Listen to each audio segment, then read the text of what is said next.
Assalamu алейкум, урматтуу бир туугандар. Ырайымдуу жана мээримдүү Алланын исми менен баштайм. Бисмиллахир-рахманир-рахим. Азыркы айтыла турган таалимде Ясин сүрөсүнүн пайдаларын жана Ясин сүрөсүнөн бир 5 аят окуп берүүнү туура көрдүм. Андан кийин бир 3 хадис чынчылдык боюнча окуйбуз. Пайгамбарыбыз саллаллаху алейхи вассалам бир хадисте ар бир нерсенин жүрөгү бар. Курандын жүрөгү Ясин деген. Ясин сүрөсү Тауратта муйима деп аталган. Муну окуган адамга дүйнө жана акыретте өтө көп пайданы алып келет деген мааниде. Ошондой эле баардык кайгы кападан алыстатат. Урматтуу бир туугандар, Ясин сүрөсүн ар дайым окуп жүрө турган болсок, биз эч качан кайгыга капага туш болбойт экенбиз да. Айша энебиз разияллаху анхадан риваят пайгамбарыбыз саллаллаху алейхи вассалам Куранда бир сүрө бар. Ал сүрө Алланын астында өтө улук, аны окуган инсандар болсо өтө шарапаттуу инсандар. Ал Ясин сүрөсү. Ясин сүрөсүн ар дайым окугандар кыямат күнү Робия жана Мудор койлорунун көптүгү менен таанылган уурлар. Уурлардан дагы көп инсандарга шафаат кылат. Робия жана Мудор деген койлордун аталышы экен да. Өздөрүнүн көптүгү менен таанылган койлор экен. Ошолордон дагы көп инсанга Ясин сүрөсүн окуп жүргөн инсанга ошо пенделерди жанагы тааныштарын, бир туугандарын бейишке алып кеткенге шафаат кылганга мүмкүнчүлүк берип коет экен. Ошол шафаатты Аллах Таала ар бирибизге насип кылсын, туугандар. Күн сайын Ясин сүрөсүн окуп жүрөлү. Бисмиллахир-рахманир-рахим. Ясин вал Куранил хаким. Иннака ламинал мурсалин ала сиротим мустаким. تنزيل العزيز الرحيم لتنذر قوما ما أنذر آباؤهم فهم غافلون لقد حق القول على أكثرهم فهم لا يؤمنون إنا جعلنا في أعناقهم أغلالا فهي إلى الأذقان فهم مقمحون وجعلنا من بين أيديهم سدا ومن خلفهم سدا فأغشيناهم فهم لا يبصرون وسواء عليهم أنذرتهم أم لم تنذرهم لا يؤمنون. Садақаллаху лазим. Құран оқыш ушунчалык керемет, ушунчалык ооз үн менен окуса, адамды өзүнө тартат, жан дүйнөбүз тазарат, тынчтанат, рахаттанат. Айта берсе пайдасы көп. Дагы окуп берип кете берүүнү каалайт элем да, бирок сиздерди зериктиргим келген жок. Дароо эле хадистерге окуп берүүнү, айтып берүүнү туура деп көрдүк. Чынчылдык боюнча пайгамбарыбыз саллаллаху алейхи вассаламдын эскерткен хадистери да, негизи чынчыл болуп жашашка аракет кылыш керек экен да. Эгерде биз ар дайым чындыкты сүйлөп жашай турган болсок, анда Аллахтын астында чынчылдар деп жазылып калат экенбиз да. Кыяматта ошо чынчылдар менен бирге тирилет экенбиз да. Хасан бин Али бин Абу Талиб радиаллаху анхума баяндайт, таятам Мухаммеддин саллаллаху алейхи вассаламдын бул акыл насаатын эсиме бекем түйүп алган элем. Шектүү нерседен оолак жүрүп, шексизге жанашкын. Чынчылдык жан дүйнөнү тынчтыкка бөлөйт. Калп көңүлгө күдүк уялатат. Шектүү нерседен алыс болуш керек экен да, күмөндөн алыс болуш керек экен. Өзүбүздөгү болгон ибадат менен дагы болгон күмөндөрдөн, мисалы үчүн даарат алып алдыңыз, анан билбей калдыңыз да, дааратым барбы жокпу депчи. Ошондо шектүүдөн, күмөндөн сактаныш үчүн сиз кайра да бир даарат алып коюшуңуз керек. Дааратыңыз болсо дагы кайра даарат алып коюшуңузга алымдар кызыктырган да. Себеби күмөн ал күчөп кетпеш үчүн, пайда болуп кетпеш үчүнчү.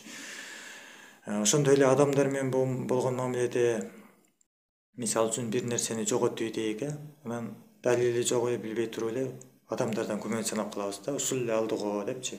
Ошол дагы күмөн экен. Ошол жүрөгүбүзгө так калтыра берет экен да. Же болбосо малыбыз бир жаракат болуп келди, уюбуз канап келди. Ушу кошунам чаап койгон окшойт деп билбей туруп күмөн кылсак, бул дагы күнөө болот экен да. Жүрөккө так калтыра берет. Ошондой нерседен сак болуш керек экен, туугандар. Ошондой күмөндөр боло берсечи, ал ошо боюнча калбайт экенбиз да, бул өрчүп, өнүгүп кетет экен да. Эгер ошол маалда иштеп тазалабасак жүрөктүчү, күмөндүн көптүгү өтө жаман нерсеге алып барат экен да. Кудайдан күмөн санап калат экенбиз да. Кудай барбы же жокпу депчи. Акырет барбы, бейиш барбы. эгер бейиш жок болуп калса мен бул дүйнөдөн окуган намаздарым эмне болот деген баягы күмөндөр пайда болуп калат экен. Башталышы ушу кичикей күмөндөр пайда болот экен да. Чубак устаз рахматулла алейхиден бир адамдар сураган экен. Акырет бар деп айтасыңар, бейиш тозок бар деп айтасыңар дейт да, деп сураган экен. Эгерде бейиш тозок жок болуп калса, эмне кыласыңар деп сураган экен да. Бул дүйнөдө окуган намазыңар, ибадатыңар текке кетсечи деген экен. Десе чубак устаз айткан экен, эгерде бейиш тозок бар болуп калса эмне кыласыңар деген экен да. Жок болуп калса эмне кыласың деген кемде суроо күмөн пайда болгондой элечи. Бар болуп калса, бейиш бар болуп калса эмне болот деген бир жакшы бир күмөндү алып келиш керек экен да. Туугандар, жакшы күмөндөрдү ниет кылыш керек экен. Эгерде биз кошунабыздыкына бардык дейли, эшигин ачпай койду, биз атайын ачпай койду, бизди алдап койду деп мындай күмөн кылбастан намаз окуп же болбосо даватка кетиптир, же болбосо ажыга кетиптир деп жакшы күмөн кылып койсок, Аллах Таала ошол күмөнүбүздү кабыл кылат, жакшы сооп жазып коет экен да. Адам өзүндө эмне болсо ошону сөз кылып айтып берет да, ошондой мамиле жасай берет да. Биз өзүбүздүн түшүнүгүбүздөн ашыкча ой жүгүртө албайт экенбиз да. Ошо түшүнүгүбүздү кенен кылышыбыз керек экен туугандар. Чынчылдык жан дүйнөнү тынчтыкка бөлөйт дейт да. Биз ар дайым чындыкты сүйлөп жүрсөкчү, жүрөгүбүз ар дайым тынч болот экен. Эгерде калп айта алган болсокчу, анда тынч койбойт экен да. Ушул калпым качан билинип калат, качан уят болуп калам деген коркунуч жүрөт экен. Ошол коркунуч сиз менен бизди духубузду кетирип, коркок кылып койбош керек экен туугандар. Бул жалганчылык да, бул жалганчылык чоң күнөө. Көдөк деген маанисин, көңүлгө көдөк уялатат дейт, бирок маанисин түшүнбөйт экенмин. Бирок бул хадистин маанисине ой жүгүртө турган болсок, көдөк бул өтө жаман сыфат экенинен түшүнсөк болот да. Сахыл бин Хунайфа радиаллаху анху баяндайт, Пайгамбарыбыз саллаллаху алейхи вассалам мындай деген: кимде ким Алладан чын ниети менен шейит кетүүнү тилесе, дөшөгөндө жатып өлсө да, Алла Таала аны шейиттердин даражасына жеткирет да. Эгерде шейит кетүүнү барыбыз каалай турган болсок, шейит деген мекени үчүн болгон күрөшүп жатып, Алланын жолунда болуп күрөшүп жатып, бул жаны кыйылып согуштан кайтпай калган адам да. Согушта жүрүп мындай каза болгон адамды баары айтабыз да, шейит депчи. Ошондой болбосок дагы, бирок дуа кылып жүрө турган болсок, ниет кылып эле кое турган болсокчу, анда ошо согушка барып өлүштүн деле биз үчүн кажети калбай калат экен да. Бул жакта эң негизгиси ниет жана дуа экен да, туугандар. Шейиттердин даражасына кошуп коет дейт. Эгер ниетибиз ошондой болсо, шейит болууну кааласак, дуа кылсак, Алла Таала ошону бере берет экен качы. Абу Хурайра радиаллаху анху баяндайт, Алланын элчиси саллаллаху алейхи вассалам мындай деген: илгерки пайгамбарлардын бири, Алла Таала алардын баарын чексиз мээримине бөлөсүн. Согушка аттанаарда калкына кайрылып, илгерки пайгамбарлар жөнүндө айтып атат да Пайгамбар саллаллаху алейхи вассаламчы: сиз менен биздин пайгамбарга жана анын үммөтүнө бизгечи, мурдагы пайгамбарларга берилбеген мүмкүнчүлүктү Аллах Таала сиз бизге бериптир да, олжонучу. Дагы айтканда, илгерки пайгамбарлар согушка барса, дин үчүн болгон, мекен үчүн болгон согушта жүрүп, ошо душмандарды жеңип алса, ошо душмандардан алынган казыналарын, байлыктарын Алла Таала адал кылган эмес экен да. Алтын болобу, күмүш болобу бир жерге үйгөн экен, душмандарынчы чогултуп туруп, анан асмандан бир от келип туруп, бир заматта көксүп жок кылып койгон экен да. Ал эми сиз менен бизге андай кылбаптыр да. Эгерде бизге Кытай кирип келе турган болсо, биз жеңип ала турган болсок, алардын байлыгы биз үчүн адал болот экен да, туугандар. Бирок Алла Таала сактасын, согуштан Алла Таала сактасын. Ошо илгерки пайгамбарлардан бирөө ошо согушка аттанып барат дейт да, өзүнүн тобу мененчи. Жаңы үйлөнүп жатып, никетин өткөрө электер, жаңы там салып алып, жаңы мына кирейин деп аткан адамдар дейт. Же болбосо төө сатып алып дейт. Төөсү бооз болуп, же болбосо кой сатып алып, ошону көбөйтөм деп, ошону күтүп, туушун күтүп аткандар согушка барбайлы койсун деп мындай жарлык чыгарып, анан өзүнүн элин ээрчитип анан кетип калат экен да согушкачы.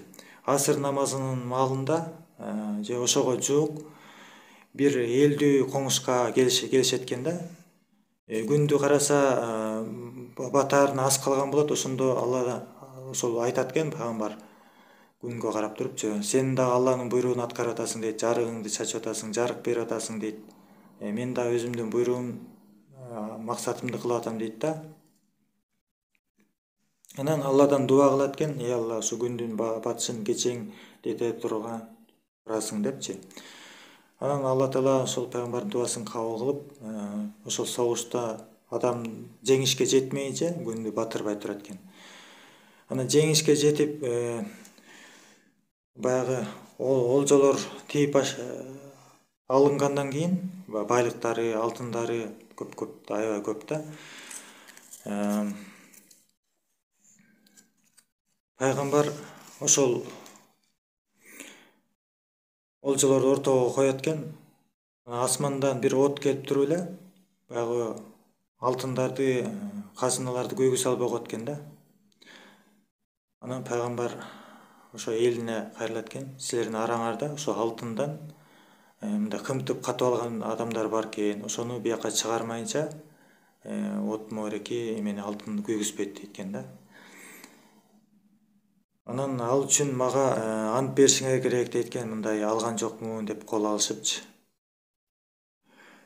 Анан ошол аскер башчылары ошентип кол алышат экен. Алышып атканда бир уурунун ошол башчыларынын адамдын колу пайгамбардын колуна жабышып эле чыкпай калат экен да. Анан сенин ууруларыңды экен дейт да, ошо алтындан кымтып алгандар.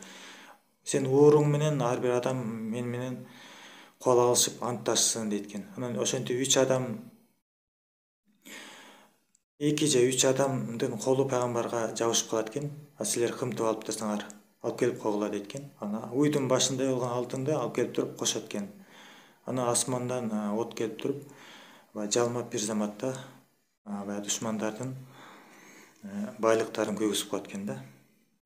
Бизден мурдагы пайгамбарлардын бирине да, алардын үммөттөрүнө да согуштан түшкөн олжого адал болгон эмес дейт. Алла Таала кемчилигибизди жана алсыздыгыбызды билген үчүн аны бизге адал кылган дейт да.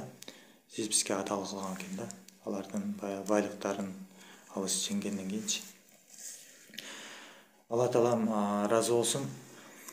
Алымдар айтышат да, бул Мухаммад алейхиссаламдын үммөтү болуп коюш эле өзү чоң бактылык дейт да. Ошонун кадырын билишибиз керек экен туугандар, ушул дүйнөдө жашап тургандачы. Ошол пайгамбарыбызга көптөгөн салат саламдарды айтып коюп туруш керек экен. Ар кимибиз ар кандай болуп учурга келип калдык. Кээ бирөөбүз адамдар каарып калдык, кээ бирөөбүз ден соолугубуз чектелүү, кээ бирөөбүз дагы башка. Анан ибадаттарыбыз анчалык деле толук эмес. Ошол бөксөнү толтуруш үчүн Аллах Таала сиз менен бизге дагы мүмкүнчүлүктөрдү берген экен да. Ал кандай мүмкүнчүлүктөр десе, ушу сүйүктүү пайгамбарыбызга Мухаммад Мустафа саллаллаху алейхи вассаламга салаваттарды көп айтсын деген экен. Алымдар аны тартип кылып бизге түз берип койгон экен. Ошондо канча жолу бир күндө салават айтыш керек деген суроого эртең менен бир 200 жолу салават айтышыбызды, кечинде да бир 200 жолу айтышыбызды катты тартип кылып түз берип койгон экен да. Салаваттын түрлөрү бар да. Саллаллаху алейхи вассалам деп койсоңуз болот. Аллахумма солли алла Сайдина Мухаммад десеңиз болот. Түрдүү салаваттар бар. Ошону каалаганын жаттап алып, же болбосо окуп алып айта беребиз. Аллах Таала ошол салаваттарды айтышка баарыбызга мүмкүнчүлүк берсин. Биздин ушул видеолорубуз жаккан болсо, же көп анчейин жакпаса дагы лайк басып койгондон, бармакчаны басып койгондон зерикпесеңиздер. Бул бармакча басуунун пайдасы бизге катталуучулар эле көрүп атат да. бармактар көбүрөөк басылган сайын катталбаган адамдарга дагы биздин ошол баяндарыбыз аларга жеткиликтүү болуп турат экен да. Натыйжада биздин хадистерибизди окуса, алар ошого амал кыла турган болсо, биз аткаргандай эле соопторду таба берет экенбиз да. Ошондой эле сиздер дагы ошол видеону жеткиликтүү болушуна, ошол бармакчаны басканыңыз үчүн сиздер дагы ошо соопто иншалла биз менен биргесиздер деген ойдобуз. Бул айтылган сөздөрүбүздүн баарын өзүбүз үчүн айттык да. Адамдын айткан сөзү өзүнө 99 эсе пайдасы болот экен да. Анткени эмнеге дегенде өзүнүн тили, сүйлөгөн тили жүрөгүнө жакын дейт да. Көбүрөөк канчалык даават айтып, көбүрөөк хадистерди адамдарга айтып кайрылган сайын биздин жүрөгүбүз тазаланып, аруланып баштайт экенбиз да, туугандар. Ар бирибиз жакшылыкка чакырып, жамандыктан кайтаралы да. Бул мамлекетке болгон чоң салым, өзүбүздү азаптан куткарганга чоң пайда, дүйнө акырет бактылуу болушубуз үчүн бул себеп болот да, туугандар. Сиз менен бизге пайгамбарлык иш жүктөлгөн да, ошол жакшылыкка чакырууга, жамандыктан кайтарууга, бир адамдар күнөө иш кылып атса аны токтотуп коюуга бизге милдеттендирилген экен да. Биринчи өзүбүздөн башташыбыз керек экен. Өзүбүз көбүрөөк Алланы эстеп, өзүбүз кичине намаз окуп жүрсөк, анан адамдарга биз айткан сөзүбүз мындай таасирдүүрөөк болот экен да. Көңүл бурганыңыздар үчүн сиздерге чоң рахмат. Ассалому алейкум ва рахматуллахи ва баракатух.